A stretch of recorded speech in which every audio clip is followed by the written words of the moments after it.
Bueno, seguimos entonces. Entonces decíamos, la noción de cultura en relación a los significados, ¿no? Y demás, ya no lo voy a repetir. Hay algo que Goethe agrega. Goethe dice, por eso yo mencionaba al inicio que Goethe tiene una formación estructuralista. Goethe establece que esa relación, diríamos, o esa construcción de significados permanentes y de símbolos permanentes es ordenada y jerarquizada. Es decir, de todos esos símbolos que la sociedad construye de manera constante, hay un orden y hay una jerarquización de esos simbolismos culturales. ¿Por qué? Porque la cultura, ¿sí?, es una jerarquía, dice. Es decir, jerárquicamente, y acá establece otro elemento que también es interesante, porque va combinando algunos elementos de las teorías previas que vimos. O sea, hay elementos que están jerarquizados, es decir, aquellos elementos tradicionales, aquellos elementos de mayor persistencia, por ejemplo, son elementos muy importantes, aquellos simbolismos que refieren a grupos sociales dominantes o que abarcan una población mucho más masiva que otros que son más marginales en cuanto a su llegada social, dice Goethe, tienen una jerarquía mayor, ¿no? Es decir, por poner algunos ejemplos. ¿Qué es lo que va a decir Goethe en relación a cómo se interpreta o cómo este sistema simbólico, jerárquico, diríamos, de construcción constante y que se realizan, que guían o conducen a las acciones de las personas y por lo tanto se convierten en acciones simbólicas o en acciones que son significantes, es decir, que le otorgan un significado a las cosas, ¿sí?, que no están hechas al azar, sino que están hechas para reforzar una conducta y por lo tanto para reforzar un significado, un símbolo, ¿sí?, social. Entro en calor en la explicación. Entonces, en eso dice Goethe, la antropología no puede quedarse, o no podemos, diríamos, en tanto partimos de una noción conceptual de cultura diferente a la que teníamos antes, en donde cultura parecía casi todo, pero sobre todo relacionada mucho más a la construcción del sistema social, sobre todo desde la perspectiva o desde la tradición funcionalista. Goethe dice, bueno, entonces el marco conceptual, la noción conceptual que vamos a adquirir cambia, también cambia la conceptualización metodológica. Esto también está muy claro, ¿sí? Yo no puedo analizar, o mejor dicho, estudiar bajo una misma metodología, ¿sí?, cuando yo estoy cambiando mi noción conceptual respecto de qué es cultura o cualquier otra, digamos. Siempre hay un ida y vuelta entre método y objeto, o la definición del objeto, ¿sí? Cuando la psicología, o mejor dicho, el psicoanálisis, predefine que dentro de la psiquis hay un subconsciente o un inconsciente, cambia totalmente la forma de estudiar la mente humana, la psiquis humana, porque la perspectiva teórica cambia. O viceversa, porque también puede haber un cambio desde estudiar, etc. No me voy a meter ahí. Entonces, ¿qué es lo que va a proponer Clifford Geertz en relación a este cambio metodológico? Clifford Geertz va a decir, para cambiar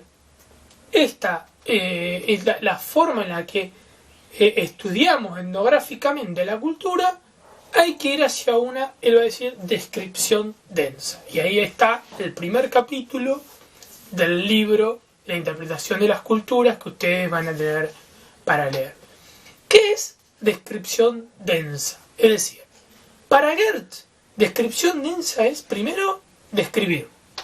Es decir, una forma particular del investigador de captar los aspectos significativos que va a ir viendo. Para Gertz, esos aspectos significativos, diríamos, ¿sí?, tienen que ser lo más precisos posible. ¿Sí? Es decir, cuando yo describo, anoto o retengo, tengo que retener, dice Gertz, y acá viene la parte de densitud, lo más significativo, pero como yo no tengo todavía la interpretación de qué es significativo en la sociedad, tengo que captar todo. Es decir, tengo que tratar de observar la mayor cantidad de componentes posible. Por eso el estudio bajo esta metodología es microscópico necesariamente. ¿Por qué? Porque se refiere a un elemento que si no está detallado, ¿sí?, a este nivel de precisión, es muy difícil de captar sus significaciones más profundas. Esto es lo que dice Gertz.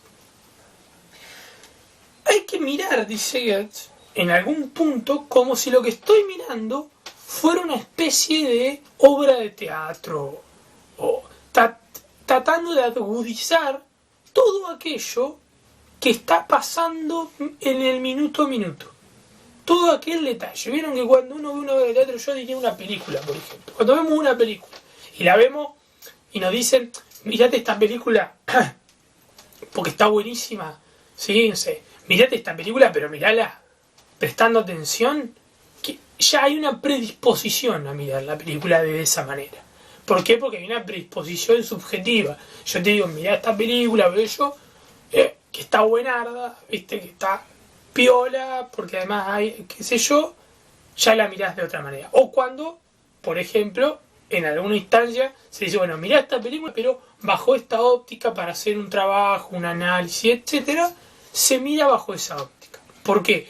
Entonces hay que se capta. Y ahí empezás a captar todo que tal vez de otra manera no captaba. Captás la escenografía, captás la música, captás, no sé, las actuaciones diversas, etcétera, etcétera. ¿Sí? Captás los escenarios, cómo le da sentido a la finalización, al comienzo, a la trama, etcétera. Eso es lo que propone Gertz.